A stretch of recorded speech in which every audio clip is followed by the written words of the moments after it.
एक बहुत शानदार कहानी जिसका शीर्षक एक वफादार गाय। गांव में पशुओं को परिवार का ही एक हिस्सा माना जाता है। वे केवल जीव नहीं होते बल्कि प्रेम, वफादारी और समर्पण के प्रतीक होते हैं।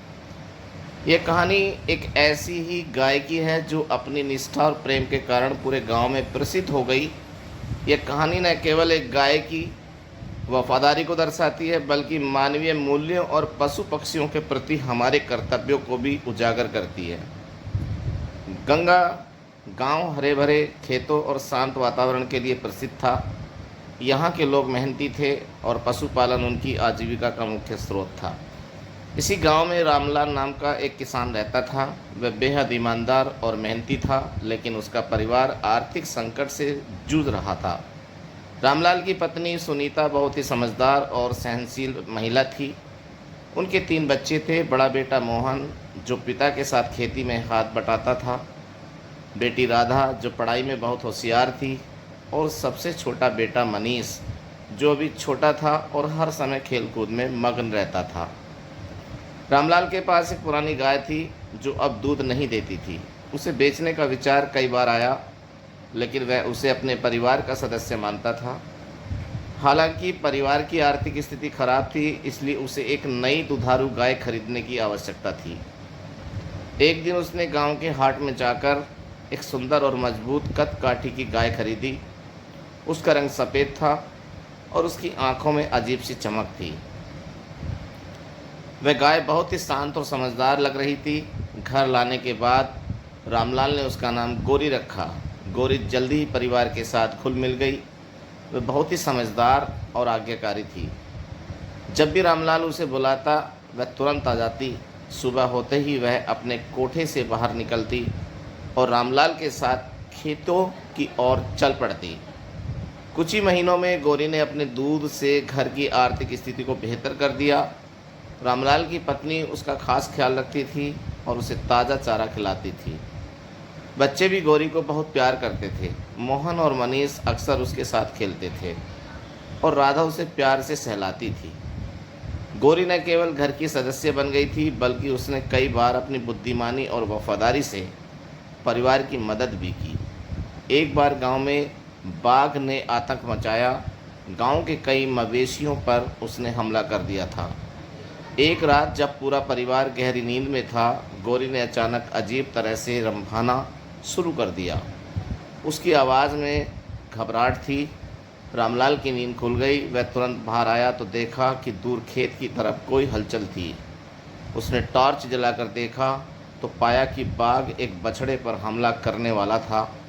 रामलाल ने तुरंत गाँव वालों को जगाया और सभी लाठी डंडे लेकर बाघ को भगाने दौड़े। गौरी तब तक अपने स्थान से हिली नहीं। उसने अपनी आवाज़ से पूरे गांव को सतर्क कर दिया। उस दिन सबको समझ आ गया कि गौरी सिर्फ एक गाय नहीं बल्कि घर की एक रक्षक भी थी। समय बीतता गया और परिवार की स्थिति पहले से बेहतर हो गई, लेकिन किस्मत को कुछ और ही मंजूर था। 1 साल बाद गांव में भयंकर सूखा पड़ा। खेतों में फसल बर्बाद हो गई, तालाब सूख गए और चारे की कमी हो गई। कई किसानों को अपने मवेशी बेचने पड़े। रामलाल का परिवार भी परेशान था। गौरी को खिलाने के लिए पर्याप्त चारा नहीं था। एक दिन पड़ोस के एक व्यापारी ने रामलाल से कहा, अगर तुम गौरी को मुझे बेच दो तो मैं तुम्हें अच्छा दाम दूंगा। रामलाल यह सुनकर परेशान हो गया। उसने अपनी पत्नी से चर्चा की। सुनीता ने कहा, हम चाहे जितनी भी तकलीफ़ में हों लेकिन हम गौरी को नहीं बेचेंगे। उसने हमेशा हमारी मदद की है और अब हमें उसकी देखभाल करनी चाहिए। परिवार ने फैसला किया कि वे जो भी हों गौरी को अपने पास ही रखेंगे। उन्होंने अपने खाने में कटौती की, लेकिन गौरी के लिए चारा और पानी की व्यवस्था की।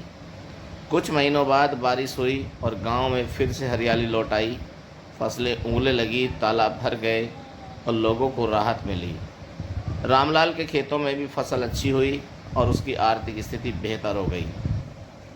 गौरी अब पहले से भी अधिक स्वस्थ थी। उसकी वफादारी और प्रेम ने पूरे गांव को एक सीख दी थी कि मुश्किल वक्त में अपनों का साथ कभी नहीं छोड़ना चाहिए।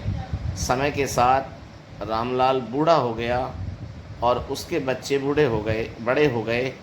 मोहन खेती का काम संभालने लगा, राधा की शादी हो गई और मनीष पढ़ाई में व्यस्त हो गया। लेकिन गौरी अभी भी परिवार का हिस्सा थी। एक दिन जब गौरी बहुत बूढ़ी हो गई तो उसने भोजन करना कम कर दिया। परिवार को महसूस हुआ कि उसका अंत निकट है। एक सुबह जब सूरज उग रहा था, गौरी ने आखिरी सांस ली। पूरे गांव ने गौरी के जाने का शोक मनाया। रामलाल ने उसकी याद में गांव के पास एक छोटा मंदिर बनवाया, जहां लोग उसकी वफादारी को याद करके उसे नमन करने आते हैं। तो दोस्तों, गौरी केवल एक गाय नहीं थी, बल्कि एक मिसाल थी। उसकी कहानी हमें यह सिखाती है कि प्रेम और वफादारी किसी भी चीज़ से बढ़कर होती हैं। कठिनाइयों के बावजूद उसने अपने परिवार का साथ नहीं छोड़ा और उसका परिवार भी उसके लिए समर्पित रहा। आज भी गंगा गांव में गौरी की कहानी सुनाई जाती है। ये कहानी हर व्यक्ति को सिखाती है कि पशु भी हमारे जीवन का अहम हिस्सा होते हैं और उन्हें और हमें उनकी देखभाल वैसे ही करनी चाहिए जैसे हम अपने